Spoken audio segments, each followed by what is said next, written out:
안녕하십니까.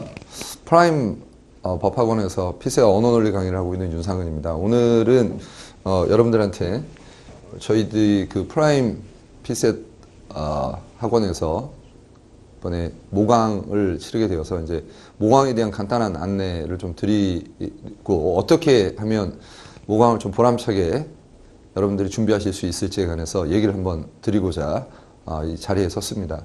일단 피셋 언어 논리에 대해서 잠깐 얘기를 한번 해보겠습니다. 여러분들이 보통 이 피셋 언어 논리 준비하실 때 다른 그 2차 과목이나 혹은 자료 해석 사항 판단에 비해서 준비 기간이 좀 짧고 또 준비량도 보통 많지 않으신 경우가 대부분입니다. 그 이유가 뭐냐면 이 피셋 언어 논리가 가지고 있는 어떤 친숙감 때문인데요. 이 여러분들이 과거 이제 언어 영역 시험 같은 걸 준비하고 이러셨다 보니까 이 언어 논리 또 이렇게 처음에 풀어보면 좀 풀만하다 보니까 이거에 대해서 그렇게 크게 두려움을 가지거나 혹은 준비를 많이 해야 된다거나 이런 생각을 가지신다기보다는 그냥 대체로 이런 그 패턴을 밟으시는 것 같아요. 대체로 이제 기출 문제를 풀고 그 다음에 이제 쭉 가셔서 다른 공부를 하시다가 다음에 이제 이렇게 모의고사를 이렇게 이제 거의 기계적으로 이렇게 응시하시는 경우가 상당히 많은 것 같습니다. 그러니까 거의 이 패턴이라고 보는 게 맞는 것 같아요. 근데 제가 그 오랫동안 이 언어 관련 강의를 하다 보니까 이렇게 공부를 했었을 때 아마 많은 분들이 제가 지금부터 드리는 말씀이 좀 공감을 하시리라 생각을 하는데요. 이렇게 했었을 때는 보통 나오는 점수가 65점에서 75점 사이 요 구간에 분포하시는 분들이 사실 대부분인 것 같습니다. 그러니까 요 구간이 어떻게 보면 딱 고정된 구간이 되어서 여기를 사실 이렇게 벗어나는 게 사실 쉽지가 않죠. 그렇습니다. 그 얘기는 피셋 언어 논리가 상대적으로 처음에 접근할 때 접근 자체는 굉장히 쉽지만 좋은 점수를 얻어서 이렇게 고득점을 얻기는 생각보다 어렵다라는 것을 아실 수가 있어요. 그러면 어떻게 해야 돌아오는 시험에서 조금 좋은 점수를 언어 논리에서 받을 수 있을까 고민이 되는데요. 제가 몇 가지 해법을 좀 드리고자 또 모의고사에 관한 전반적인 가이드도 드리고 또 그 다음에 이번 돌아오는 시험에서 좋은 결과를 얻기 위해서는 어떻게 공부를 하는 게 좀 타당하냐 얘기를 간단하게 좀 드리려고 합니다. 일단 첫 번째 드리고 싶은 얘기는요. 뭐냐면 이 언어 논리 문제가 가지고 있는 전반적인 구조를 여러분들이 좀 이해를 잘 하시는 게 매우 중요하다고 볼 수가 있어요. 그러니까 무슨 얘기냐면 기본적으로 언어 논리는 크게 보면 말 그대로 언어 파트하고요. 논리 파트로 되어 있습니다. 그 중에서 특히 이 논리 파트 얘기를 일단 잠깐 먼저 한번 드려보도록 할게요. 보통 저희가 이렇게 논리 파트라고 얘기할 때는 그러니까 순수 형식 논리를 사용하는 경우가 있죠. 그러니까 연역 추론이 대표적인데, 그러니까 형식적인 논리학적 규칙을 적용하는 문제. 그러니까 여기다 한번 써보겠습니다. 형식적 논리, 그렇죠? 형식적 논리라는 건 제가 말씀드리는 건 그러니까 어떤 논리학적 지식을 전제로 하는 거죠. 여기 또 써보겠습니다. 이런 어떤 논리학적 지식을 전제로 하는 요런 문제가 있고요. 그 다음에 어떤 게임의 마인드를 가지고 있어야 되는 논리 게임 문제가 있습니다. 그렇죠?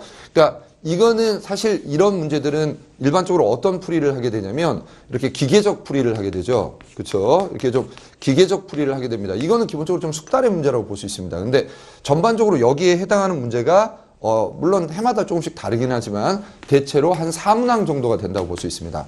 반면에 이 논리에는 이렇게 형식 논리적 문제 말고 그 다음에 논리 게임 문제가 말고요. 상당히 여러 가지 문제가 들어갑니다. 예를 들어서 논리라고 얘기하는 거에서는 가설 추리도 들어갈 수 있고요. 그 다음에 우리가 흔히 얘기하는 이제 이 언어 파트를 예를 들어서 단순 추론이나 그 다음에 단순 내용 일치, 그러니까 다르게 얘기하면 이제 분석 문제가 주로 이 파트에 해당된다고 본다면 이쪽에는 가설 추리도 들어갈 수 있고요. 그 다음에 참일 때 참인 것은 이런 어떤 언어 추리 문제도 여기에 들어갈 수 있고요. 그다음에 여러 가지 형태 여기 들어갈 수 있습니다. 근데 제가 드리고 싶은 얘기는 이겁니다. 그 학생들이 보통 언어 논리 시험에서 좋은 점수를 받지 못하는 경우는 단순하게 논리력이 딸려서라기보다 글의 전반적인 맥락을 굉장히 못 읽는 경우가 많아서 좋은 점수를 받지 못하는 경우를 제가 상당히 많이 보곤 합니다. 전반적으로는 어떤 능력을 많이 키우셔야 되냐면요. 이 첫 번째는 독해를 잘 하셔야 되고요. 이 독해에서 굉장히 중요한 건 뭐냐면 바로 글의 전반적인 논지를 읽고요. 논건을 잘 판단하고요. 그 다음에 키 센텐스를 찾고요. 키 센텐스 찾고요.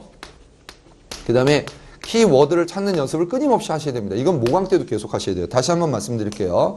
첫 번째는 논지 논거를 잘 잡을 것, 두 번째는 키 센텐스를 잘 잡을 것, 세 번째는 키워드. 여러분 여기서 말하는 키워드라는 건 제시문의 키워드와 그 다음에 선지의 키워드를 동시에 말씀드리는 거예요. 근데 문제는 선지의 키워드를 또 잘 읽으시려면 뭘 하셔야 되냐면 선지 구성 원리를 좀 잘 아셔야 됩니다. 그러니까 전반적으로 봤을 때는 이렇게 기출 문제를 푸시고요. 그 다음에 모의고사를 보실 때 모의고사를 보고 난 다음에 이후가 매우 중요합니다. 좀 이 부분에 관해서 조금만 더 상세하게 좀 설명을 좀 드려보도록 하겠습니다. 그 학생들이 보통 모의고사 보실 때 그냥 모의고사에 단순히 참여했다는 거에서 만족을 느끼시는 분들이 굉장히 많습니다. 그러니까 다른 사람들도 기출 문제 풀이하니까 따라서 하고 모의고사 모강 수강을 하니까 나도 따라서 모강 수강을 했고, 그러니까 모든 걸 다 했다고 생각하시는 분들이 있어요. 그러니까 남들이 하는 것만큼 하면 점수도 딱 남들이 나오는 것만큼만 나오죠. 그러니까 남들이 나오는 점수가 몇 점입니까? 아까 제가 말씀드렸던 65점에서 75점 사이가 되는 거예요. 그럼 어떻게 해야 되느냐? 모강을 최대한 잘 활용을 하셔야 됩니다. 첫 번째는 모강을 보시고 난 다음에 자 보겠습니다. 설명을 드리면 예를 들어서 1회차 모강을 들어간다고 할 때는 단순하게 1회차 모강 내가 시험 보러 간다. 이런 생각을 가지고 가시면 안 되고요. 어떻게 볼 것인지에 관한 전략을 수립하시고 1회차 모강에 접근하셔야 돼요. 그러니까 예를 들어서 이런 거죠. 오늘은 내가 시간 안에 문제를 풀겠다. 그 다음에 추론 문제를 풀 때는 어떤 느낌으로 풀겠다. 그 다음에 어떤 지문을 먼저 풀겠다. 내가 어떤 지문을 약하니까 그 약한 지문에서는 시간을 얼마만큼 배분하겠다. 이런 세부적인 플랜을 가지고 들어가셔야 됩니다.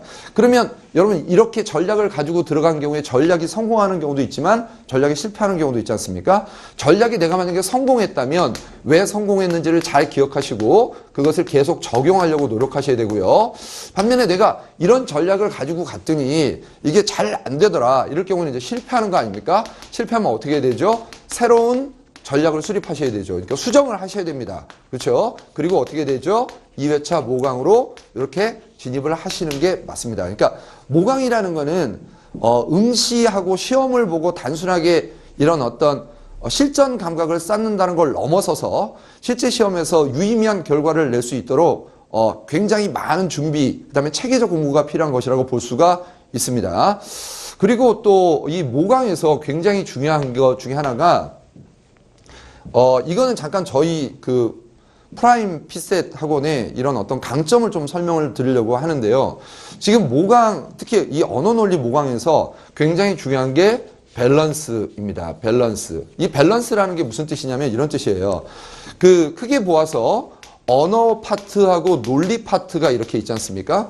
근데 이 언어 파트가 지나치게 너무 강조되어도 안 되고 논리 파트가 너무 지나치게 강조가 되어도 안 되고 이 두 개 사이에 뭐가 굉장히 중요하냐면 이 밸런스가 매우 중요하다. 그렇죠? 그러니까 실제 시험에서 가지고 있는 언어와 논리의 어떤 퍼센티지가 모강에도 그대로 반영돼야 된다는 거. 이게 굉장히 중요하다고 볼 수 있습니다. 이게 첫 번째 모강을 선택하는 첫 번째 기준이 되어야 하고요. 그 다음에 두 번째 기준을 좀 말씀을 좀 드리면 언어와 논리에서의 밸런스 이외에 제재 간의 밸런스도 매우 중요하다고 볼 수 있습니다. 제재 간 밸런스. 제재 간 밸런스라는 건 이거죠. 요즘에 학생들이 언어 논리 시험 들어가면 제일 힘들어하는 그 제재가 뭐죠? 예를 들자면 과학 같은 겁니다. 과학, 그 다음에 기술, 그 다음에 철학 이런 것들이죠. 이런 것들이 적절하게 잘 분배가 되고 적절하게 반영이 되어야만 실제 시험에 가셔서 약간 어려운 문제가 나오더라도 또 당황하지 않게 되고 실전 감각을 끌어올리고 또 제대로 된 전략을 수립할 수 있게 되는 거죠. 세 번째는 뭐냐면 문제가 가지고 있는 바로 무오류성입니다. 그렇죠? 이런 어떤 오류가 없어야 되는 거, 이런 것들이 모강 선택의 기준이 되어야 된다고 볼 수가 있습니다. 저희 프라임에서 이번에 특히 그 제 모의고사를 수강 신청하셔서 제 강의를 들으시는 분들은 이 세 개가 완전하게 조화를 이룬 모의고사를 보시게 될 겁니다.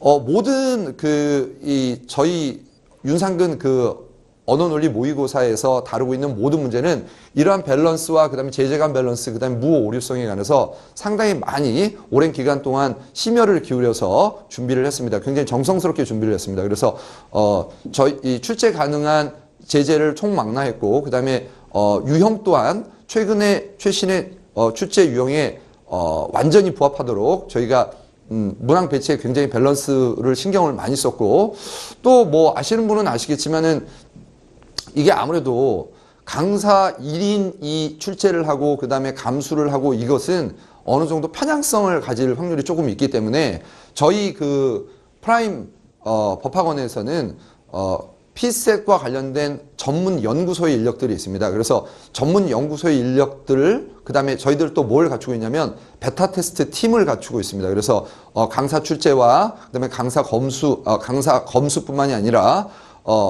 피셋 연구소와의 상호 협업, 그다음에 베타 테스트 팀을 통해서 문제 적절성이 이미 검증이 끝난 문제들로 이번 모강의 전반적인 준비를 했습니다. 그래서 신림동에서 여러분들이 모강에 응시를 하고 모강 문제를 접하시는 분들이 최고의 퀄리티로 시점 감각을 완전히 끌어올리는데 도움이 되실 수 있게 최고의 문제만 엄선해서 준비를 했습니다.